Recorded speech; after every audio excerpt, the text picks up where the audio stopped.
সালে প্রতিষ্ঠিত সভাপতি যিনি ছিলেন, প্রতিষ্ঠাতা সভাপতি মৌলানা ভাসানী, তিনি আওয়ামী লীগ ছেড়ে চলে যান।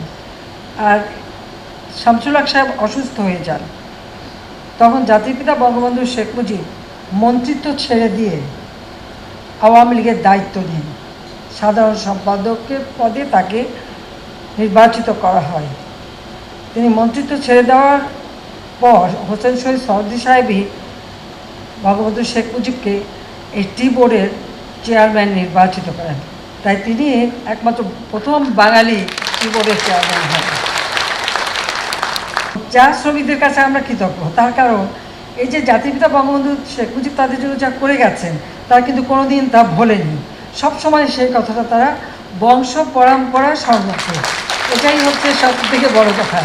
কারণ আমি এই শ্রীমঙ্গলে গিয়েছি, সেখানে আমি কয়েকদিন থেকেছিও, তাদের সঙ্গে মিশেছি। কাজেই সবসময় আমাদের সাথে মনে হয় যেন একটা আত্মার সম্পর্ক আমাদের শ্রমিকদের সাথে আছে।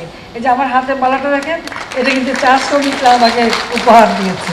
আমি এটা মাঝে মাঝে পড়ি, আবার খুব সযত্নে রেখে দিই, কারণ এটা আমার কাছে মহামূল্যবান একটা উপহার।